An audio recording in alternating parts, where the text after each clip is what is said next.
Students, ये video degree of dissociation की है in equilibrium. Degree of dissociation का मतलब है एक मोल से कितने मोल निकल गए, कितने मोल निकल गए उसी को डिग्री ऑफ डिसोसिएशन कहते हैं। एक मोल से एक मोल अगर निकल गए तो इसका मतलब रिएक्शन रिवर्सिबल नहीं, इरिवर्सिबल हो गया। दूसरी कंडीशन, अगर एक मोल से कम मोल्स निकले हैं, एक मोल से कम निकले हैं इक्विलिब्रियम आने तक, उसको डिग्री ऑफ डिसोसिएशन कहते हैं। जब एक मोल से एक मोल निकल जाता है, एक मोल से एक मोल निकल जाता है, तो इसका मतलब रिएक्शन इरिवर्सिबल है और पूरा रिएक्टेंट जो है कन्वर्ट हो गया प्रोडक्ट में। मतलब you mean say, in other words you can say कि reaction has been completed, reaction complete हो गया। तो आइए देखते हैं the number of moles dissociated per mole of reactant is called degree of dissociation. Degree of dissociation is denoted by alpha. Alpha की value 0 से कम और 1 से ज़्यादा नहीं हो सकती है अगर डिग्री ऑफ डिसोसिएशन की बात कर रहे हैं। इक्विलिब्रियम आने तक अगर अल्फा की वैल्यू 1 के बराबर हो जाती है तो इसका मतलब रिएक्शन रिवर्सिबल ना होकर इरिवर्सिबल हो गया है, इरिवर्सिबल हो गया है। इरिवर्सिबल का मतलब है कि सारा रिएक्टेंट प्रोडक्ट में कन्वर्ट हो गया है। Degree of dissociation can never be more और लेस देन 0। 1 से ज़्यादा नहीं हो सकता है अगर डिग्री ऑफ डिसोसिएशन की बात कर रहे हैं, और 0 से कम नहीं हो सकता है। 0 से कम का मतलब है कि फिर कुछ निकला ही नहीं। Alpha number of moles dissociated, total number of moles of reactant. अब एग्जाम्पल है degree of dissociation is PCl5 is 0.8। PCl5 से इनिशियल स्टेज में तो रिवर्सिबल रिएक्शन में ये 0 ही होगा, Cl2। इक्विलिब्रियम स्टेट में जो है ये इससे निकल गया 1 से 0.8, क्योंकि एक PCl से एक PCl बन रहा है, PCl3 और एक Cl, तो उसमें 0.88 ही निकलेगा। तो 1 इंटू 0.88 एंड 1 इंटू 0.88। अगर दूसरी एग्जाम्पल ले लें, PCl 2 मोल अगर PCl है और डिग्री ऑफ डिसोसिएशन 0.8 है, तो 2 माइनस 2 इंटू 0.8, तो यही आपका निकल के इतना ही निकलेगा। आप सपोज कर लीजिए कि C मोल ऑफ PCl है, PCl5, तो PCl इनिशियल में 0 और इक्विलिब्रियम में C माइनस C अल्फा, तो यहाँ पर C अल्फा निकलेंगे।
Percentage of dissociation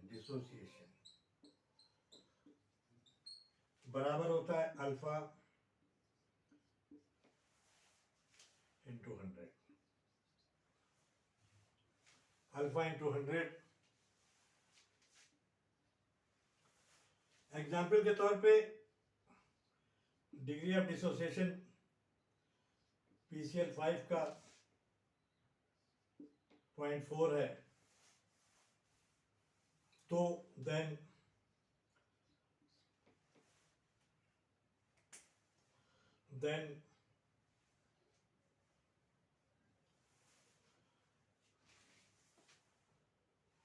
degree of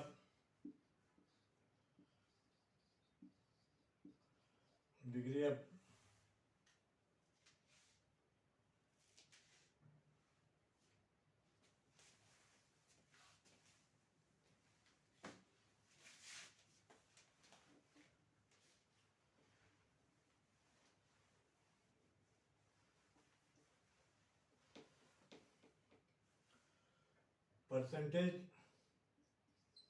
degree of dissociation बराबर होता है अल्फा इंटू 100। एग्जाम्पल के तौर पे आपने लिया PCl का डिग्री ऑफ डिसोसिएशन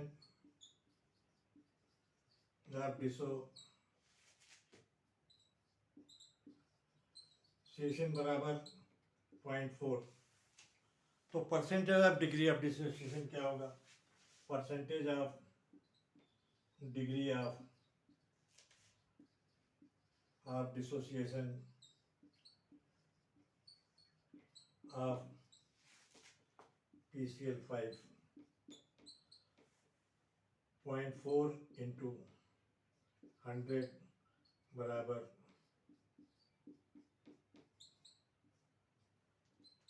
तो डिग्री ऑफ डिसोसिएशन जो है परसेंटेज जो है 40% आएगा। इसी तरीके से आप किसी का भी मान लीजिए, सपोज कर लीजिए कि डिग्री ऑफ डिसोसिएशन PCl5 का डिग्री ऑफ डिसोसिएशन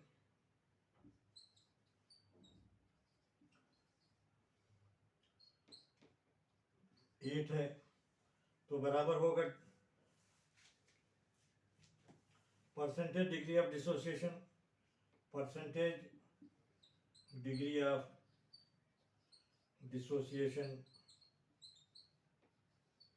बराबर alpha into 100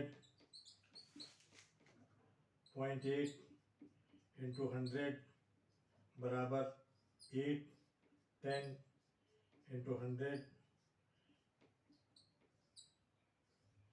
80% degree of dissociation होगा।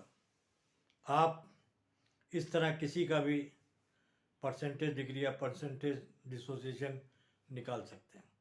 मुझे उम्मीद है कि आपको वीडियो पसंद आएगी, और ये छोटे छोटे वीडियोस मैं इसलिए बनाता हूँ ताकि आपका कॉन्सेप्ट क्लियर हो जाए और आपको समझने में कोई दिक्कत ना हो, और आपके अच्छे व्यूज़ मुझे मिल रहे हैं, अच्छे कमेंट्स मिल रहे हैं।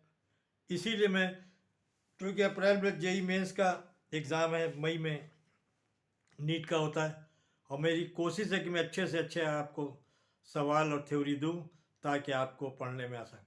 और मेरी कोशिश यही रहती है कि जिस वीडियो को मैं आपको दे रहा हूं उसके सारे कॉन्सेप्ट उसी वीडियो में मैं क्लियर कर दूं। Okay, thank you.